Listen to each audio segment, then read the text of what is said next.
নমস্কার, Gyandeep study centre YouTube চ্যানেলে সবাইকে স্বাগত জানিয়ে আজকে তোমাদের সামনে আরও একটি নতুন ভিডিও নিয়ে উপস্থিত।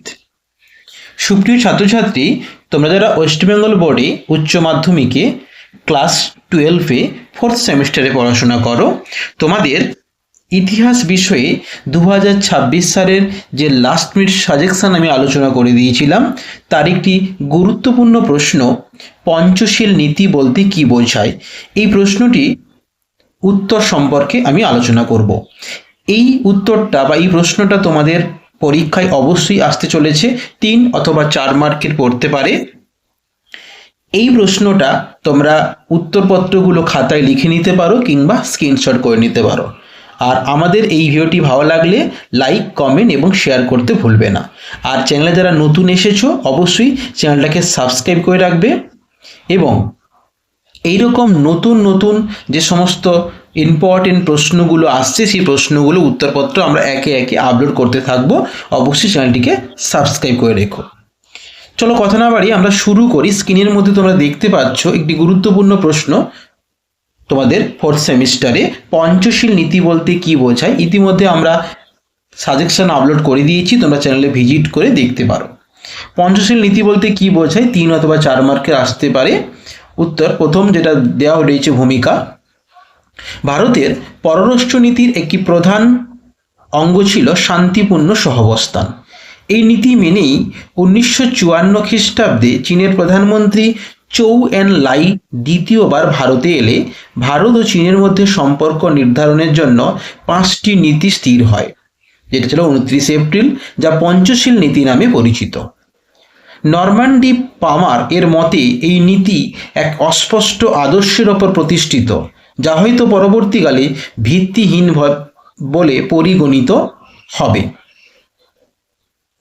এবার এই পঞ্চশীল নীতিটা কি, আমি একটা ইন্ট্রোডাকশন বা ভূমিকা আলোচনা করলাম। এবার নেক্সট পয়েন্ট হচ্ছে পঞ্চশীল নীতি। এইভাবেই তোমরা পয়েন্ট অনুযায়ী লিখলে তোমাদের নাম্বারটা কিন্তু অবশ্যই ভালো হবে। তোমরা চেষ্টা করবে পয়েন্ট দিয়ে বুঝিয়ে সুন্দরভাবে গুছিয়ে লিখতে। পঞ্চশীল নীতি যেটা পয়েন্ট বলা হয়েছে, যে প্রধানমন্ত্রী নেহেরু বিশ্বশান্তি রক্ষার্থে সম্রাট অশোকের আদর্শ ও ঐতিহ্য অনুসারে যে 5টি নীতি ঘোষণা করেছিলেন সেগুলি পঞ্চশীল নীতি নামে পরিচিত। নীতিগুলি ছিল, এখানে নাম্বার 1, রাষ্ট্রীয় অখণ্ডতা ও সার্বভৌমত্বের প্রতি পারস্পরিক মর্যাদা। নাম্বার 2, অপরকে আক্রমণ না করা। নাম্বার 3, অপরের আভ্যন্তরীণ ব্যাপারে হস্তক্ষেপ না করা। এবং নাম্বার 4, সমমর্যাদা ও পারস্পরিক সহযোগিতা প্রদান। নাম্বার 5, গণতন্ত্র ও সাম্যবাদ নির্বিশেষে শান্তিপূর্ণ সহাবস্থান। এই প্রসঙ্গে তোমাদের একটি গুরুত্বপূর্ণ কথা বলবো, যারা আমাদের এই সাজেশনের সমস্ত প্রশ্নের উত্তরগুলো নিতে চাইছো, বহু ছাত্রছাত্রী আমাদের কাছ থেকে সাজেশনের নোটস এবং পিডিএফ সংগ্রহ করছে এবং অনলাইন কিংবা অফলাইনে ক্লাস করছে। তোমরা চাইলে এর যে কোনো একটি সুবিধা নিতে চাইলে তাহলে অবশ্যই আমাদের স্ক্রিনে দেওয়া কন্ট্যাক্ট নাম্বারে যোগাযোগ করতে পারো। আমাদের কন্ট্যাক্ট নাম্বার হচ্ছে 9143 এছাড়া ডেসক্রিপশন বক্সে আমাদের কন্ট্যাক্ট নাম্বার দেওয়া থাকবে, কিংবা আমাদের একটি হোয়াটসঅ্যাপ গ্রুপের লিঙ্ক দেওয়া থাকবে। চাইলে তোমরা সেই হোয়াটসঅ্যাপ গ্রুপের লিঙ্কে ক্লিক করে হোয়াটসঅ্যাপ গ্রুপে অ্যাটেন্ড হতে পারো। সেখানে তোমরা এই উত্তর কিংবা সাজেশনের পিডিএফ তোমরা ফ্রিতে পেয়ে যেতে পারো। চলো কথা না বাড়িয়ে আমরা শুরু করি। নেক্সট যে পয়েন্টটা আমরা আলোচনা করব সেটা হচ্ছে পটভূমি। চীন গণপ্রজাতন্ত্র রূপে আত্মপ্রকাশ করার পর থেকে ভারত ও চীনের মধ্যে এক সৌহার্দ্যপূর্ণ পরিবেশ গড়ে উঠেছিল। দলাই লামা এবং পাঞ্চেত লামার সাথে চুক্তি অনুসারে 1950 খ্রিস্টাব্দে হয়েছিল, চীন ও তিব্বতের ওপর প্রাধান্য প্রতিষ্ঠা করতে চাইলে ভারত ও চীনের মধ্যে সম্পর্ক সাময়িকভাবে তিক্ত হয়ে ওঠে। চীনের প্রধানমন্ত্রী চৌ এন লাই ভারত সফরে এলে ভারত ও চীনের মধ্যে বন্ধুত্বের সম্পর্ক গড়ে ওঠে, যা পরিণতি পঞ্চশীল নীতি নামে পরিচিত।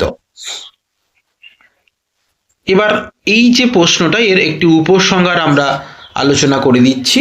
উপসংহারটা কি না, পঞ্চশীল নীতিকে সমালোচনা করে আচার্য জে পি কৃপালিনী বলেছিলেন, এই নীতি হলো পাপগ্রস্ত, তবুও সমালোচনা ঊর্ধ্বে উঠে বলা যায় ভারত চীন সম্পর্কের উন্নতি লক্ষ্যে স্বাক্ষরিত এই নীতিগুলি প্রকৃত অর্থে তৃতীয় বিশ্বের জোট নিরপেক্ষ রাজনীতিকে মজবুত করেছিল।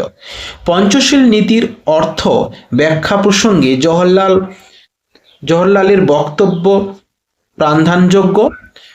প্রধানযোগ্য। পঞ্চশীল ধারণার অর্থ হলো দৃষ্টিভঙ্গি বিভিন্ন হতে পারে, কিন্তু শেষ পর্যন্ত সেগুলি উদ্দেশ্য হবে। এখানে একটা ইংলিশ কোটেশন দেওয়া রয়েছে, ইংলিশ কোটেশনটা তোমরা অ্যাড করতে পারো। এইভাবে আমরা বিভিন্ন প্রশ্নের উত্তরপত্রগুলো রেডি করেছি। তোমরা চাইলে আমাদের কাছ থেকে নোট সাজেশন আকারে তোমরা নিয়ে নিতে পারো, কিংবা অফলাইন কিংবা অনলাইনে তোমরা ক্লাস করতে পারো। স্ক্রিনে দেওয়া কন্ট্যাক্ট নাম্বার কিংবা ডেসক্রিপশন বক্সে আমাদের হোয়াটসঅ্যাপ গ্রুপের লিঙ্ক এবং কন্ট্যাক্ট নাম্বার থাকবে, তোমরা যোগাযোগ করতে পারো কিংবা হোয়াটসঅ্যাপ করতে পারো। এছাড়া ভিডিও অবশ্যই তোমাদের চ্যানেলটিকে সাবস্ক্রাইব করে দেবে, লাইক করবে এবং কমেন্ট করতে তোমরা কিন্তু ভুলবে না তোমরা কোন কোন প্রশ্নের আনসারগুলো পেতে চাইছো। আবার নতুন কোনো ভিডিওতে কথা হবে, ততক্ষণে ভালো থাকবে, সুস্থ থাকবে। ধন্যবাদ।